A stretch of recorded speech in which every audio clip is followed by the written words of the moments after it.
예, 원장님, 제가 작년 네. 국감에 네네. 대리인 비용, 네. 대리인 에이전시 코스트 문제를 얘기했지 않습니까? 우리나라 은행이 은산분리 원칙이기 때문에 오너 없이 임기가 제한된 전문 경영체제로 경영이 되고 있어가지고 대리인 문제가 발생하기 쉬운 구조지 않습니까? 이 대주주가 있거나 오너가 있는 은행 같으면 이 금융산업의 장기적 발전 시각을 가지고 운영할 건데 우리나라는 그렇지 못하다 이런 문제를 지적을 했습니다. 최근에 이 라임 옵티머스 상호펀드를 보면서도 이 단기 성과주의 문제를 지적할 수 있고요. 또 우리나라 이 어제 얘기한 그 감독 체계 개편, 금융위와 금감원의 금융 감독 체계 비효율성이 이 문제를 키웠다. 저는 이렇게 보고 있습니다. 그래서 원장님 혹시 이 에이전시 코스트 줄이는 문제라든지 이 단기 성과주의라든지 우리나라 은행 이 지주사 문제라든지 금융 지주 회장들의 문제라든지 이 어떤 생각을 갖고 계십니까? 제가 작년에 지적했는데 1년 동안 어떤 개선을 하려고 노력했습니까? 기본적으로 방향은 의원님 지금 지적하신 방향에 절대적으로 공감하고 있고요. 예, 마이크를 가까이 대주시면. 네, 감독 체계는 뭐 저희가 아니, 마이크를 좀 가까이. 예. 감독 체계는 저희가 지금 뭐 어떻게 주도적으로 이렇게 이게 얘기하기는 근본적인 어려운- 문제지 않습니까? 그죠? 좀 문제는 있다고 보고 있습니다. 예. 네, 네.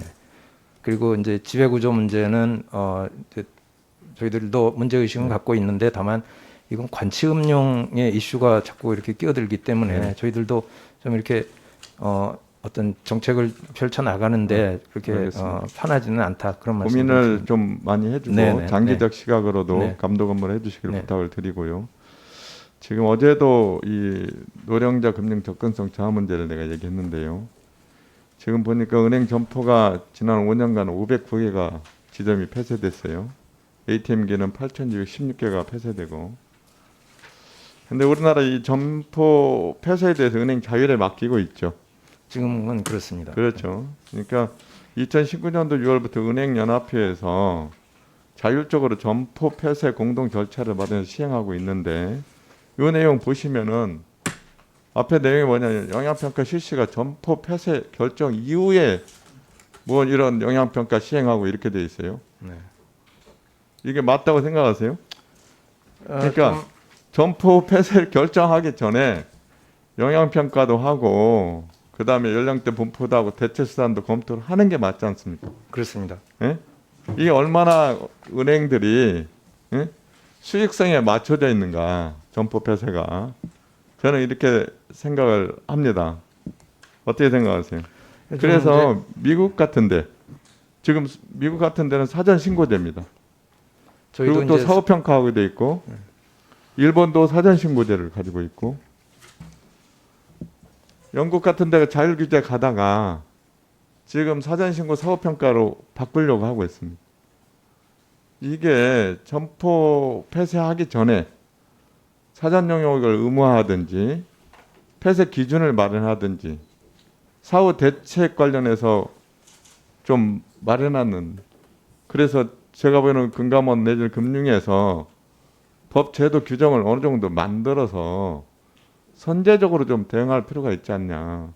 그러니까 자율적으로 하더라도 어떤 절차적인 기준을 만들든지 아니면 최소한의 어떤 버퍼를 두어서 그 안에서 폐쇄 결정을 할 수 있도록 해줘야지 이거 자율에 맡기면요.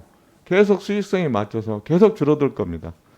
그러면은 이 노령자들이나 이 금융 정보에 소외된 사람들은 계속 접근성이 떨어질 거거든요. 이 부분에 대해서 어떻게 생각하고 계십니까?